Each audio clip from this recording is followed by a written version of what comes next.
Hello students, कैसे हैं आप लोग। हमने आपको ट्रिग्नोमेट्री के दोनों चैप्टर्स करवा दिए। सम एप्लीकेशंस ऑफ ट्रिग्नोमेट्री हो चुका और उसके पहले इंट्रोडक्शन टू ट्रिग्नोमेट्री वो हो चुका। अभी 10th चैप्टर इस पर डिस्कस करते हैं। सर्कल। सर्कल क्या है, ठीक है। सर्कल पर डिस्कस करते हैं। सर्कल तो आप बहुत पहले से पढ़े हुए हैं, पहचानते हैं, सर्कल को जानते हैं। लेकिन अगर डिफिनेशन बोले सर्कल की तो किसे सर्किल कहेंगे?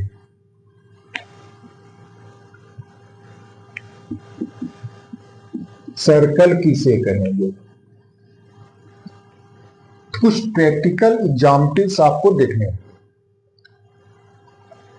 सपोज करें कि किसी घोड़े को हम एक रस्सी से बांध दिए, ठीक है। अब वो क्या होगा, चारों तरफ घूम सकता है, चारों तरफ वो घूम सकता है। तो मैक्सिमम आर्क जिसके अलोंग वो मूव कर सकता है उसका पाथ सर्किल बनाएगा। एक प्रैक्टिकल एग्जाम्पल है। और दूसरा, आप किसी रस्सी में एक किसी स्टोन को, पत्थर को बांध तेजी से घुमाए, जैसे फिजिक्स में सर्कुलर मोशन पढ़े तो उस पत्थर का जो पाथ होगा वो सर्कल होगा। अब डिफाइन कैसे करेंगे? तो एक्चुअल डिफिनेशन इसकी आपको हायर क्लासेस में पढ़ाई जाएगी। फिलहाल आपके लेवल की जो डिफिनेशन है उसको मैं यहां लिखे देता हूं। A circle is the collection of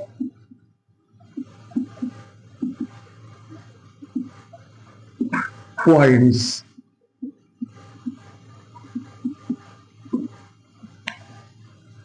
which are equidistant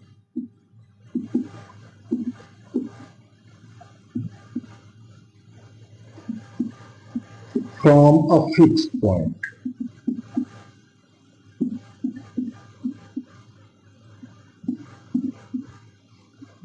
fix point को सेंटर बोलेंगे। ये क्या कह रहा है? एक फिक्स पॉइंट है और इसके चारों ओर कुछ पॉइंट्स के कलेक्शन लेने, उन पॉइंट्स से कलेक्शन लेने हैं जिससे इसकी डिस्टेंस फिक्स रहे। अब सपोज करें तो एक पॉइंट अगर ये, अब दूसरा पॉइंट यहां नहीं होगा, नहीं तो फिक्स पॉइंट से उसकी डिस्टेंस बढ़ जाएगी। तो फिर कहां होगा? यहां हो सकता है, यहां हो सकता है, यहां हो सकता है। इस तरह से सेम डिस्टेंस बनाते हुए हो सकता है ये, ये, ये, और इनके बीच में बहुत सारी पोजीशंस, बहुत सारे पॉइंट्स, यहां, यहां, यहां, यहां, और इनको सबको आप इनका कलेक्शन बनाएंगे, इनको ज्वाइन करेंगे तो ये क्या होगा? सर्किल है। ये एक सर्किल होगा, सभी पॉइंट का कलेक्शन। तो इस फिक्स पॉइंट को सेंटर बोलेंगे, जनरली ओ या सी से डिनोट करेंगे।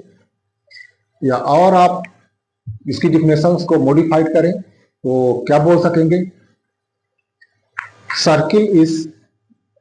a circle is the path of a moving point which remains equidistant from a fixed point. एक मूविंग पॉइंट का पाथ है जो ऐसे मूव कर रहा है कि उसका एक फिक्स पॉइंट से डिस्टेंस सेम बना हुआ है, तो सर्किल होगा। अब ध्यान रखिए, सर्किल ये नहीं है, अंदर की जगह सर्किल नहीं है, ये सर्कुलर रीजन है। ये एरिया सर्किल नहीं है। आप पढ़ते हैं ना, area of circle is pi R square. Actual में वो एरिया ऑफ सर्कुलर रीजन है। क्या है? एरिया ऑफ सर्कुलर रीजन है। और वो पूरे प्लेन को, जिस प्लेन में सर्किल होता है, 3 पार्ट में डिवाइड करता है। एक इंटीरियर ऑफ द सर्किल, इसको हमने अभी अभी सर्कुलर रीजन बोला, इंटीरियर ऑफ द सर्किल। दूसरा, ये सर्कुलर रीजन, ये पाथ इसका अंदर वाले को इंटीरियर ऑफ द सर्किल या एरिया एनक्लोज्ड बाय सर्किल बोले, ठीक है। दूसरा ये सर्कुलर रीजन, और तीसरा इसके बाहर का एक्सटीरियर ऑफ द सर्किल। तीन पोर्शन में किसी प्लेन को डिवाइड करेगा। सर्किल एक्चुअली एक कर्व है, जो ये हमने लाइन ड्रा की है, ये सर्किल है। इसके अंदर का क्षेत्र, अंदर की एरिया जो है वो सर्किल नहीं है, वो एरिया एनक्लोज्ड बाय सर्कल है या इंटीरियर ऑफ द सर्कल है। ये सर्किल हो गया। सर्किल के बारे में आप बेसिक थोड़ा बहुत जानते हैं। उसका रेडियस जानते हैं। रेडियस क्या है? The line segment joining centre to any point on the circle. ये सेंटर, सर्किल पर कोई पॉइंट लीजिए, ज्वाइन करिए, ये भी रेडियस है, ये भी रेडियस है, ये भी रेडियस है। जितने भी ड्रा करेंगे, सेंटर को सर्किल के किसी पॉइंट से ज्वाइन करेंगे, वो आपका रेडियस होगा। और इसके बाद आते हैं कार्ड में। तो कार्ड क्या है? The line segment joining any two point on the circle. Circle पर कोई दो पॉइंट ले ले। अभी तक रेडियस में एक पॉइंट सेंटर होता था, एक सर्किल का होता था। अब यहां दोनों पॉइंट सर्किल के लेने, ज्वाइन करने, ये रेडियस, ये कार्ड हो जाएगा। ये कार्ड हो जाएगा, भले वो सेंटर से पास हो रहा है। तो ये कार्ड हुआ। अब diameter, diameter is a card. Diameter is the card which passes through the centre. Card अगर वो सेंटर से भी पास हो रहा तो डायमीटर हो जाएगा। Diameter is the longest chord and it's twice of radius, d equal to 2। फिर क्या बचता है? आर्क। तो a part of circumference is called arc. ये सर्कमफ्रेंस का एक फाइनाइट पार्ट ले लो, वो आर्क कहा जाएगा। और अगर ये आर्क हम पूरे सेमी सर्किल के इक्वल ले लेंगे, डायमीटर के एंड पॉइंट में होगा तो वो सेमी सर्कल बनाएगा। और अगर उससे भी ज्यादा होगा तो फिर मेजर आर्क, माइनर आर्क की बात होगी। वो फिर हम सर्कुलर रीजन की जो एरिया है, एरिया रिलेटेड टू सर्किल, वहां पर फिर इनकी चर्चा करेंगे। अब हमें क्या देखना है? एक सर्किल के कंपेरिजन में मैं एक लाइन डिस्कस करता हूं। सपोज करें एक सर्किल है और एक लाइन में डिस्कस करता हूं। ये एक केस में ये डिस्कस करता हूं।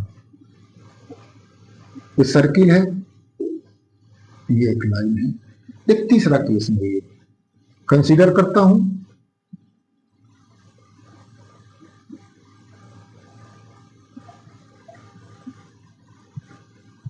तीन केसेस कंसीडर करता हूं।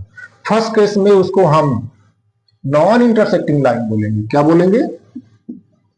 Non intersecting line. यानी लाइन सर्किल को कहीं इंटरसेक्ट नहीं कर रहा है, कोई भी पॉइंट लाइन और सर्कल में कॉमन नहीं, वो नॉन इंटरसेक्टिंग लाइन हो गई। दूसरा केस देखें, सर्कल को चीरती हुई ये लाइन जा रही है, दो डिफरेंट पॉइंट पर इंटरसेक्ट कर रही है। ठीक है, ये लाइन जो है सर्कल को दो डिफरेंट पॉइंट पर इंटरसेक्ट कर रही है। इस केस में इस लाइन को बोलेंगे सेकेंड। और थर्ड केस, इसमें लाइन केवल टच करती हुई जा रही है, या कह सकते हैं एक सिंगल पॉइंट पर सर्किल को इंटरसेक्ट कर रही है। इस केस में बोलेंगे टेंजेंट। क्या क्वेश्चन हो सकते हैं? The line segment intersecting a circle into two different points is called secant. Line segment intersecting a circle at a point is called tangent. और जो इंटरसेक्ट ही नहीं कर रही वो नॉन इंटरसेक्टिंग लाइन। तो ये तीन केसेस हो गए।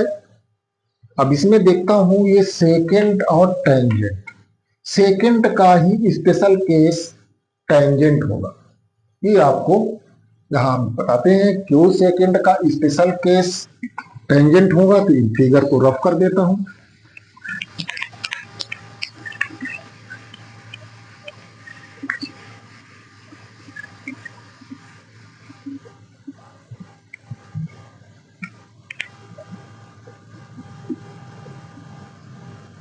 Tangent is a special case of secant.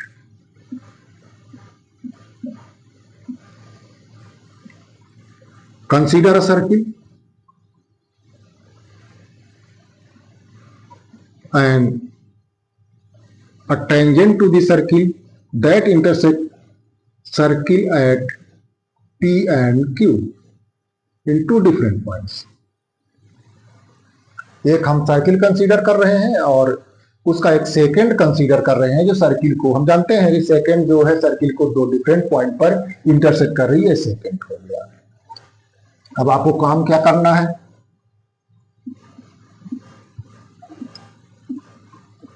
Keeping P fix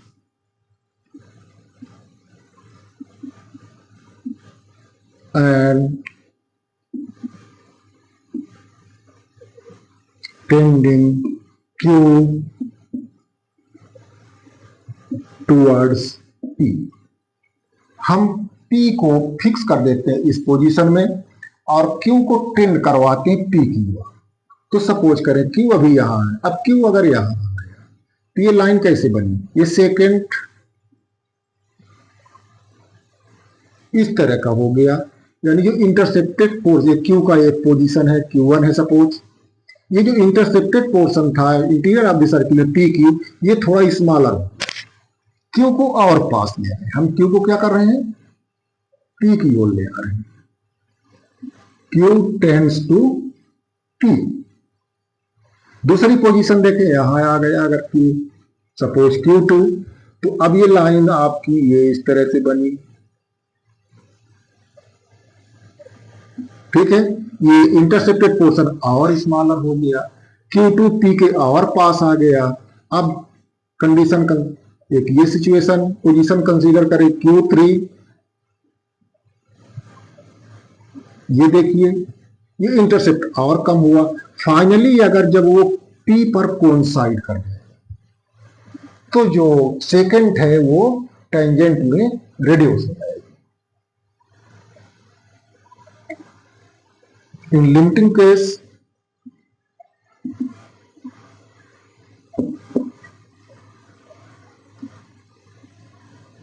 when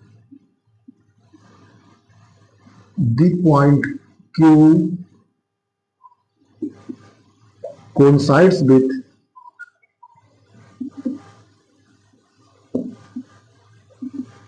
P, limiting case में जब Q P से कोइंसाइड कर जाएगा, दिस सेकेंड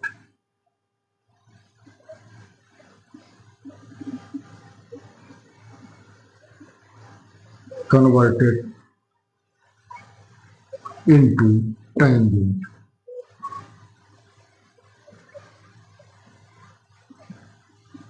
तो ये हुआ स्पेशल केस सेकेंड का स्पेशल केस टेंजेंट बनेगा। अब इसकी जो पहली एक्सरसाइज है आप उसको हवा में उड़ा दीजिए, जितना कॉन्सेप्ट पढ़ा है उससे आपकी पहली एक्सरसाइज हो जाएगी और दूसरी एक्सरसाइज साथ हम अगले वीडियो में आएंगे आपके साथ और उसे क्वेश्चंस पर डिस्कस करेंगे।